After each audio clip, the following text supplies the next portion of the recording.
All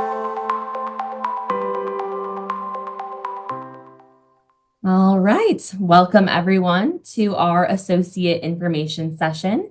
Today we're going to cover our business management technology, financial management technology, and marketing management technology programs. All right, we'll start off by introducing ourselves. I'm Maddie Bell. A lot of you maybe have already spoken to me.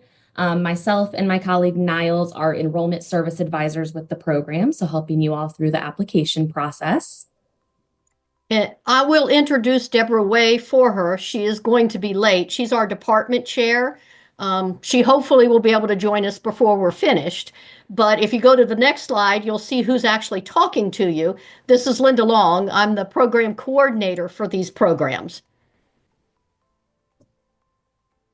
And then my name is Prince Ellis. I do help with the finance and economics section of the programs. Good to have you all.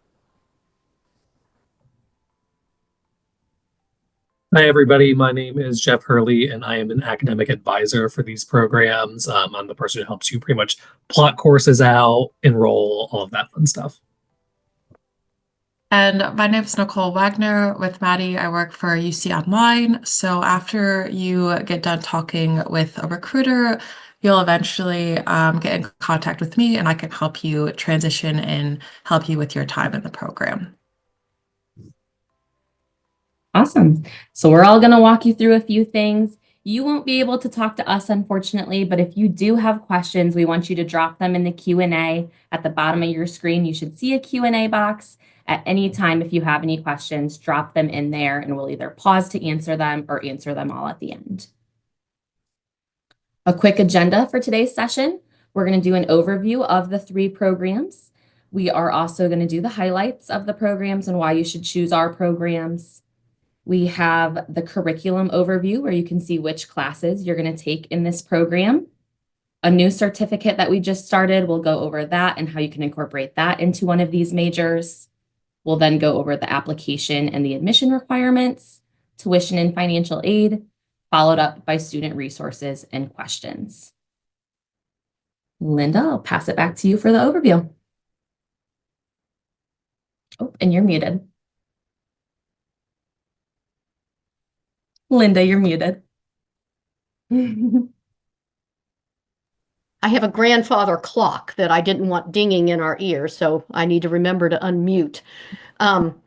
These 3 programs are very close with respect to the foundational courses, as we'll see in a minute when we look at the curriculum, but we do go in 3 different directions for you to concentrate or major in. The first one is the business management technology. And this one does a lot of skills with problem solving, human relations, teamwork, human resources. It has communication in it. It's very good for those of you that want to move into entry-level management positions in, for the most part, most every industry, or you're already in an industry and you would like to move up, into more of a management, supervisory, middle management, whatever type of role. Now, the financial management, again, its expertise is in, as it says, the financial area. A lot of investments, securities, the basic finance course, business type finance this program takes. So they're good with moving into the financial industry in, loan specialists, financial specialists, collections, personal bankers, things like that are often some of the jobs that this program students go into. If you have particular questions about this program, Prince Ellis is the man to ask about those because he teaches primarily in that particular area. And then last but not least is the marketing management area. And rather than more of the general management, the marketing management looks at the marketing area of business. So there'll be a lot of things to do with customer service, maybe public relations, a lot of promotional kind of things, a digital marketing class we have for those of you that would like to go into that type of area. With an associate's degree, though, you're not probably going to walk in the door at a higher level. You are going to be an assistant to some of the people that do the higher level skills. So as it says, a digital marketer, or if you're in a larger company, probably more of an assistant role. Because typically what we see with the 2-year associate degree is in a smaller firm, you'll be able to do a lot more of the jobs. There's fewer people, you're fewer competition with people who have higher level degrees. But the larger the organization, probably the more you're going to walk into it at more of an assistant level. Now, there is one thing I want to make sure you do understand. These are Associate of Applied Business programs. All three of these are. These are not what we consider our Bachelor of Business Administration feeders. We have what's called a pre-business program, where in that case, everybody that's with us for the first 2 years takes the same foundational business and general education courses. Then they transfer as a junior. In the 3rd year, they transfer to the College of Business or other possible colleges, and they move on and declare a major in either a management area, accounting, finance, marketing, economics, some real estate. I mean, there's a lot of different areas that they go into with that one. So these programs right here are not designed to move into that Bachelor of Business Administration. If you want that, you do need to talk to us about the pre-business program. Now, these do, however, have an option to move into a 4-year completer degree. It is not a total business degree, and it is totally online, but it is our Bachelor of Applied and Technical Studies. So it's more of a supervisory communication, kind of some just like more general skills, and it's not necessarily just for people in business. People from all technical areas move into this as a bachelor's degree. So you do have an option for a bachelor's degree if you want to go for it after these 2 years.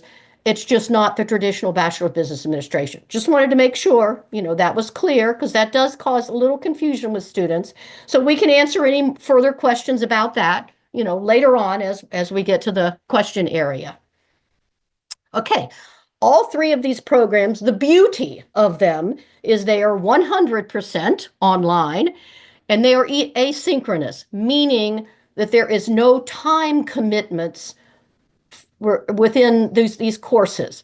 You have the material presented to you. You are able to, within, a certain amount of constraints. I mean, obviously you have a deadline for assignments. So if your module opens up this week, your deadline might be at the end of this week. It might be next week. So you do have deadlines. You can't just enter the course and complete it all at the end. But the beauty of it is you can do it on Friday night if you're free then. You can do it on Monday morning. You can do it on Wednesday afternoon.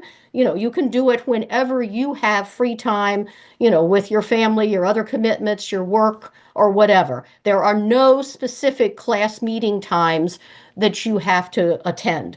You keep up with the coursework, whatever this week's assignments are, the deadline, and you turn them in when you have the opportunity to complete them, before the deadline, of course. So, I mean, it's beautiful that, especially those of you who are working or have a lot of family commitments, because you can study in any of these 3 chosen fields, totally online, not have to even leave the house if you have small children running around, and you'll be able to complete this one, as well as I mentioned before, moving into the BTAS Applied Administration. Now, do not feel like you're out there alone, which that's one of the comments that students make. I'm nervous about taking an online course. I feel like I'm just going to be doing this all alone. No, we are very adamant about our professors having videos in there for you, explaining the material, lectures. All of my students, for example, have my cell phone. They can text me. I ask them not to text me like between midnight and 8 a.m., but they can text me. They can FaceTime me. We can set up a video call if they would like. Of course, they can email me. So they are constantly getting in contact with me, but that's after they have already read all the materials that I have put in there for them to be able to learn the course, like the video, like PowerPoints, like chapter notes, exercises, maybe videos that go along with the textbook. So there is This is not like a correspondence course, I guess is what I'm trying to say. We are there, we teach the courses, and we stay in contact with you. And as you'll hear from many of the others that'll be talking as they come after me, there is support from the time that you click that, yeah, I think I want to apply to this program, all the way from the time Jeff says, it's time for you to graduate. Let's apply for graduation. There's never a time in any of that timeline that there isn't some resource, someone there for you, if you have issues, questions, concerns, problems, whatever it might be. I get text all the time, something as simple as a student say, I'm working on this exercise you've assigned me. Is it okay if I do it on this? Sure. Because that student needs that answer before they feel comfortable moving ahead. So that's why I want them to be able to contact me all the time. And most of our professors are that way. Then flexible scheduling, you can enter 6 times, actually.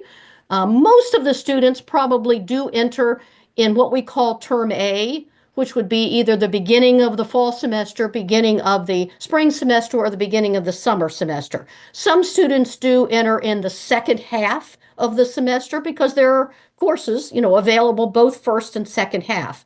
Because the way this is designed is for you don't have to take, let's say you're a full-time student, you don't have to take 4 or even 5 courses at once.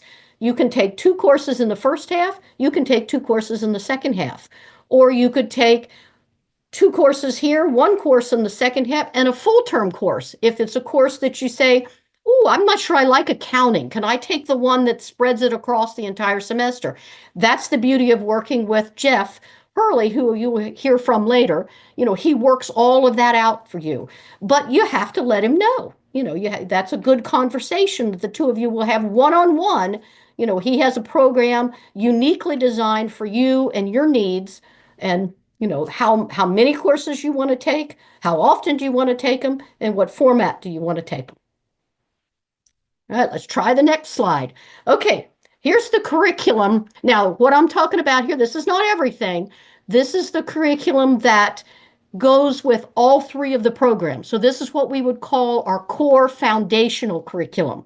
You'll see there's a couple of economics classes.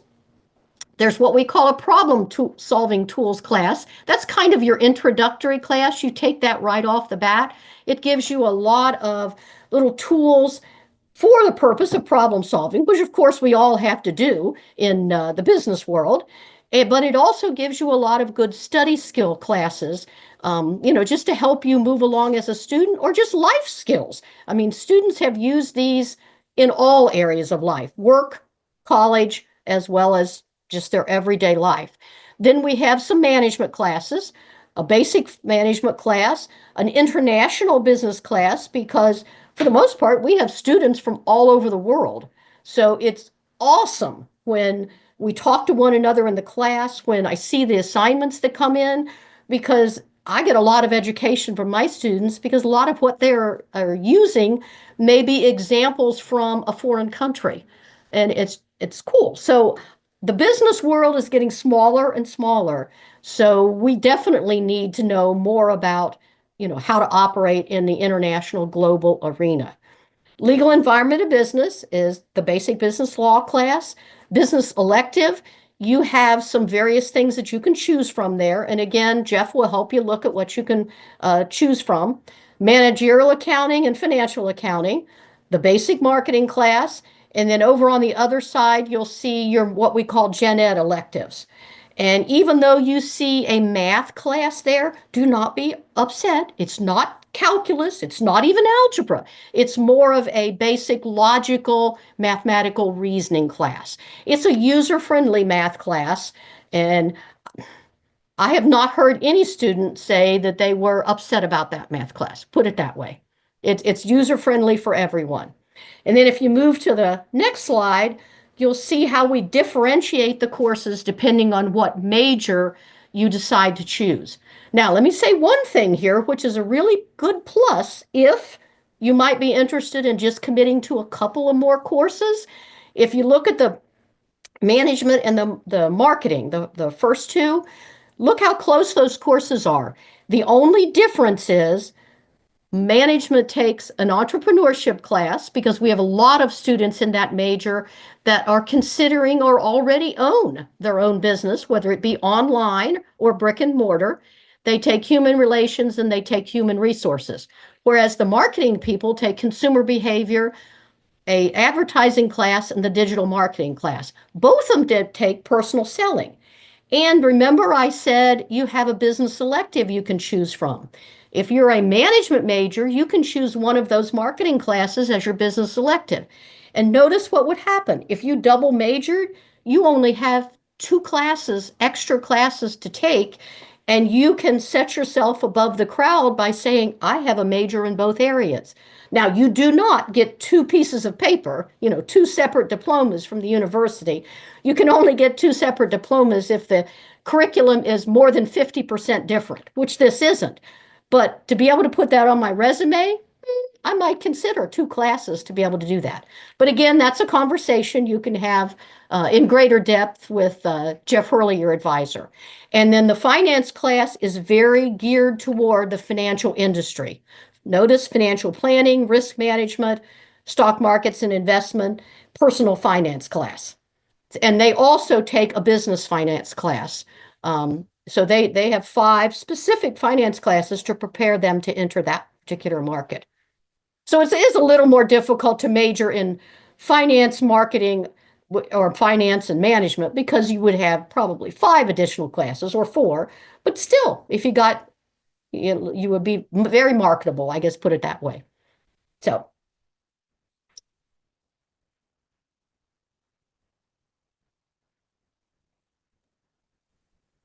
All right, that sounds about almost like it's me. Again, my name is Prince, and I help with the finance program. Really, I mean, as Linda said, I mean, once you take the core classes and you take your specific courses, which are 5 finance courses, you are really gonna be able to work in any of the financial sector. So I think to be able to do well in this program, you need to have really someone who is able to analyze information, being able to maybe problem solve, and also have critical thinking skills. Some of the careers in this field could be like in personal banking, financial analysts, several of the entry level jobs in finance, and also there are a couple of classes. If you look at the core courses, there are personal finance courses, and to me, I really personal finance is really huge. Being able to plan for life, budget, investments, but also being able to manage your investments, long-term, short-term needs. And also there are a couple of classes in risk management where when you invest money, you have to be able to find ways to protect your investment. So we do courses about risks, kind of management. And this right after this slide, I'll talk about our insurance track. But so this is a very useful program where you could really learn about the stock market. Being able to find ways to invest. Either you want to help your clients invest or even personal investments. Those are really huge. And I know, of course, I mean, I always say that if you go to most downtowns, I mean, in the state, most of the tall buildings in downtown with financial and investment companies, So I know they all with business with, I would say, with business with firms, either marketing or finance. So I think that if you are in business, either business or tech programs, I think you are very well marketable, whether it's marketing or finance or management. So I'm gonna go to I believe the next slide may have. I know Linda already talked about the courses, so I'm not going to focus too much on the courses. So the next slide has this actually is the insurance. Insurance. So we designed this insurance and finance management track. So if you have your finance degree or your financial management degree, you take about um, 2 more courses to get a certificate in insurance.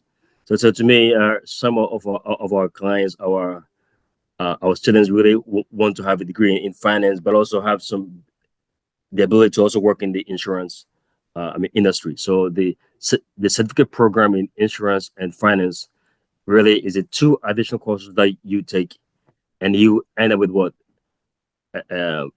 associate degree in financial management, but also you have a certificate in insurance.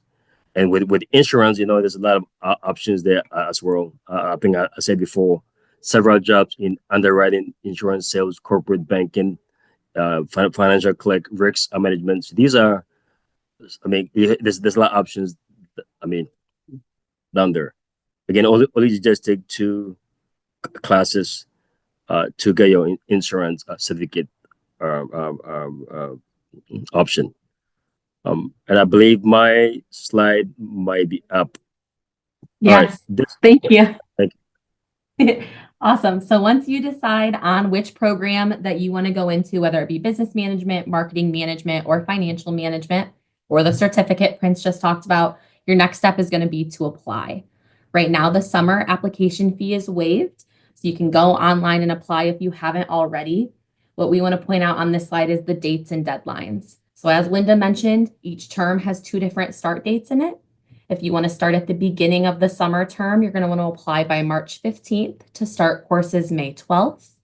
If you want to start in the second session of the summer, we'll need your application complete by April 4th to then start classes June 26th. If you want to wait until our fall semester, fall classes will start at the end of August. You'll want to be applied by July 1st. If you want to start in the middle of the fall, have your application complete by July 25th to start October 16th. As part of that application, like I mentioned, the application fee is waived if you're looking to start in the summer. If you'd like to start in the fall, it is going to be a $50 application fee. For students who have completed high school and have not attended college, all you need to do is fill out the application and then send us in an official high school or GED transcript. Once we get those transcripts, your application will be complete. For any students transferring from another college or institution, we'll need you to send in official transcripts from all colleges or universities that you've attended. Send those officials over. If you've earned more than 24 college credits, we won't need your high school transcript, but if you've earned less than that, we'll also want you to send in an official transcript from high school. You'll see a note on both of these that some students may need to take English or math placement courses. Those will be taken after you're accepted into the program. So no test scores are required to apply, just the online application itself and transcripts. That fee is waived, like I said, for summer. And you'll want to have all of those official transcripts sent directly to our Office of Admissions. If you've applied or if you've showed interest, if you're on this call, you've been in contact with either myself or Niles, we can send you that admissions information, whether you need to send it by direct mail to their address, or you can send it electronic to an email address we'll provide you. With that, I'll pass it to Nicole to talk about tuition. Perfect. So a big decision-making thing to consider is the tuition for these programs. As you'll see here, that it is divided a couple different ways. The major separation here is whether you are a part-time student versus a full-time student. And the magical credit number that decides the difference there is 12 credit hours. So if you are taking less than 12 credit hours, you will be considered a part-time student. 12 credit hours and above will be full-time. And so let's say we're a part-time student. You see 2 different numbers there. If you're an Ohio resident, that is $304 per credit hour. And if you are not an Ohio resident, that will only go up about $15 for about $319 per credit hour. I'll also say that one class is typically 3 credit hours. And so most of the time I've seen students that part-time are taking at least 2 classes, which is 6 credit hours. Another thing to add is, which I'll touch on the next slide, but for financial aid, there is a minimum requirement of 6 credit hours to obtain any financial aid. So that's part-time. It's charged per credit hour. And then if you are the 12 credit hour or above, you'll be charged the flat rate there, whether you are an Ohio resident, the 3,632, or the little bit higher if you are not living in Ohio.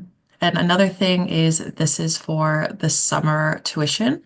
This is subject to change for the fall term. Oh, we obviously want to talk about a few ways to assist with this tuition payment, and there's a lot of different options that you could look into to help your situation. The first one is there's a special opportunity for these management technology programs to apply for several donor-based scholarships through just one application, and that is through UC Claremont. Another opportunity, as you see, are the business tuition scholarships. So the university has many partnerships with different businesses and companies in Ohio and in the surrounding area. And if you are an employee of those, you could be offered a scholarship to help with your tuition. And it is no cost, or the company that you work for does not need to supply anything. If you are a dependent or a spouse of an employee that is employed by one of those partnerships, you could also be considered for that scholarship. The next possibility are military benefits. So there's many ways for active duty service members or veterans or their dependents to get financial support to help with this degree.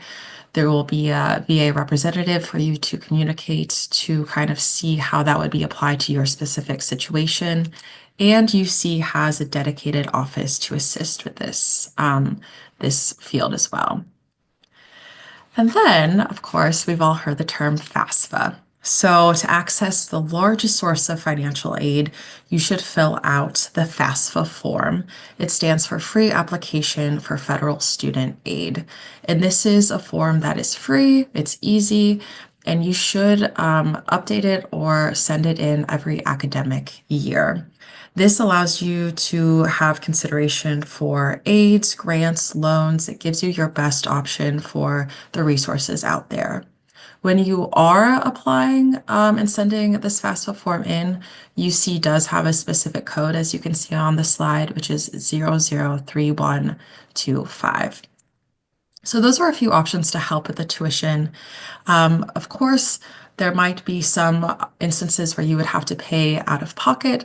If that is the case, there are tuition payment plans that we could acquire for you to help with that so it's more manageable. And last but not least, as a student with UC Claremont, there's another resource available to you, which is the UC Claremont Student Success Office. And this is such a great resource and tool. This office helps students be successful as possible. They can look into your specific financial situation and assist with your FAFSA, any questions that you have about your specific tuition bill. They can kind of ease that process for you. Not only are they helpful with your financial resources, but they also have academic resources. You know, sometimes the transition to college is a challenge, so they can kind of guide you into, you know, what should your appropriate course load be for your first term, and give you academic resources such as tutoring and different resources to help you as an online learner. So a great resource to definitely utilize if you're in one of these programs.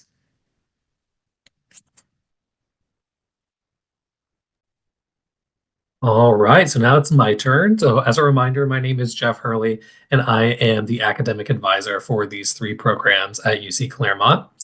So I'm going to cover some of the personalized support systems that you're going to have during your time at UC.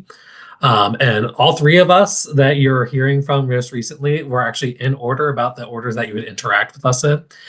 So enrollment services advisors, so these are the specialists that will guide you through that application process. So from the beginning, from the get-go. These are going to be pretty much like some of the first people that you chat with. That's going to be Maddie Bell and Niles Jackson.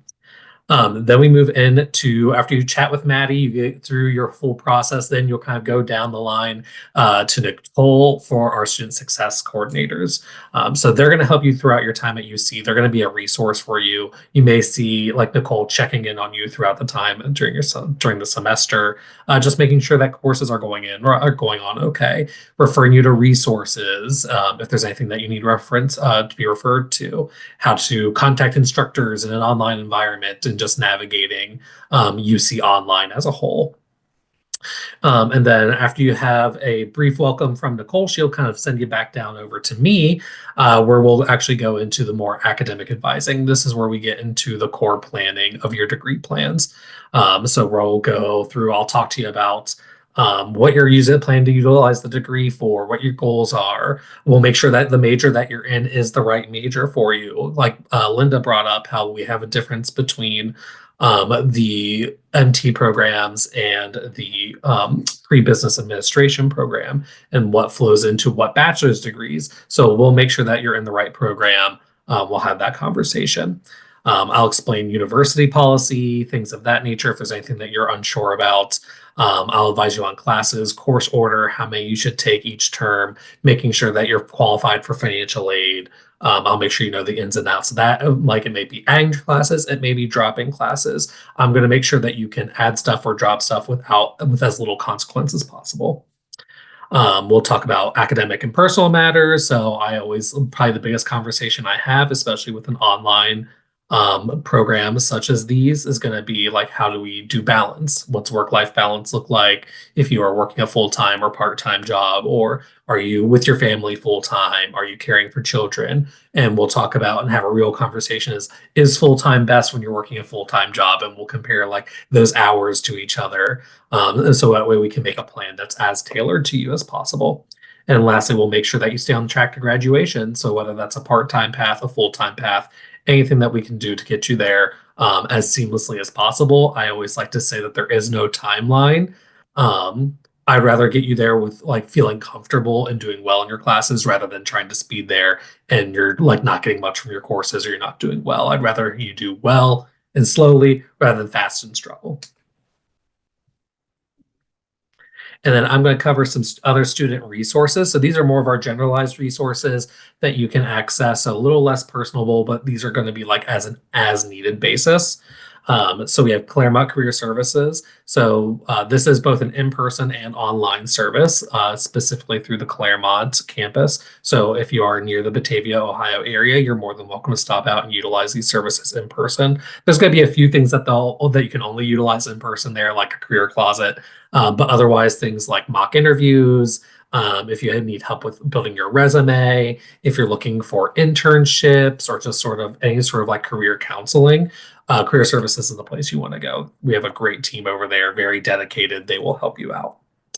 If our concerns are a little bit more academic, so if there's a particular subject that you're struggling with, or maybe it's more just sort of academic study skills, something very more general, maybe not as specific down to a specific subject, you can always check out the Learning Commons. Again, both in person and online. We have this is totally a free service.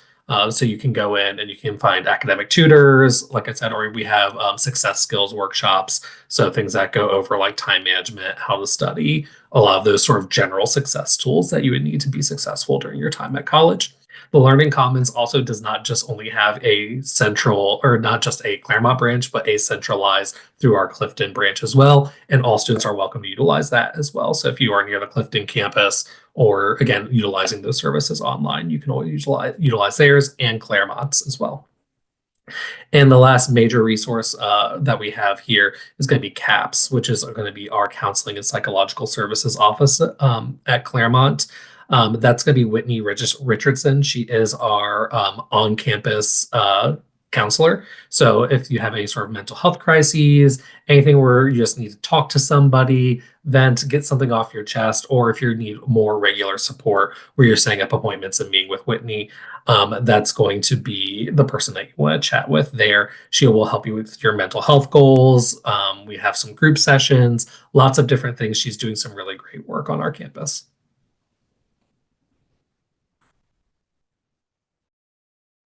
Awesome. And that concludes the presentation. Before we get into any of your questions, we just wanted to go over some of the frequently asked questions that myself, Nicole, and Jeff get from students.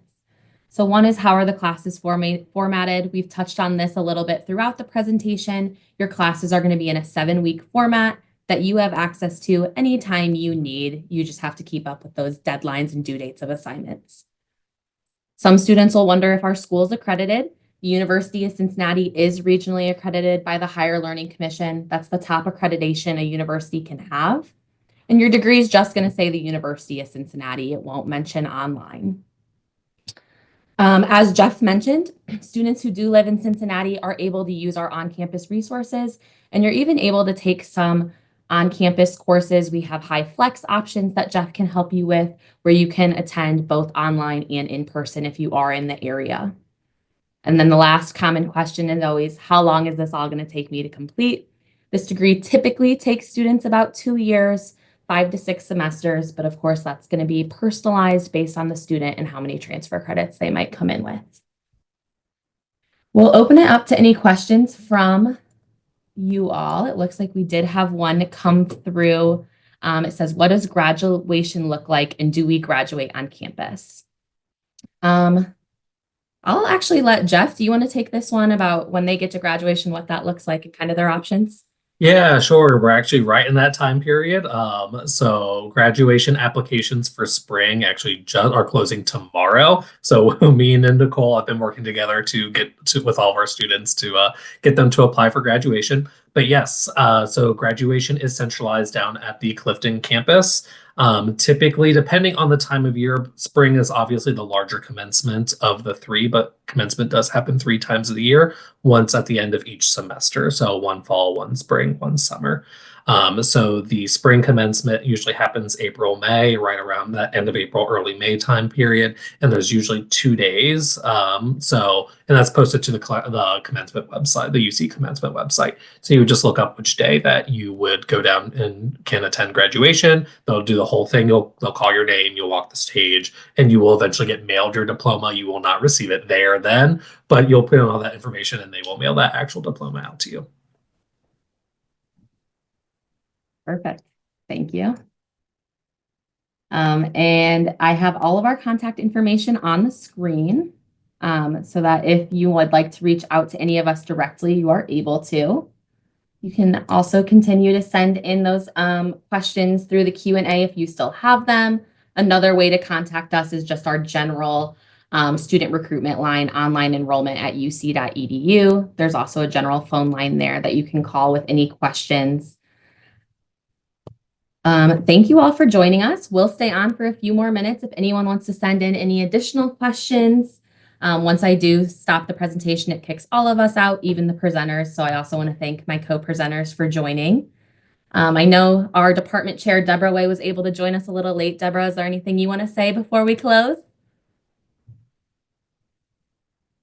And you're muted if you do. Sorry about that. You're okay. Well, sorry that I was a few minutes late getting to, but I thank all of you for attending. We look forward to working with you in whatever kind of degree program you might be interested in. Please feel free to reach out to any of us, and we would be happy to answer any questions you might have. So we look forward to seeing you soon. Awesome. Great way to close. Thank you, everyone. This will be recorded and sent out to all of you afterwards.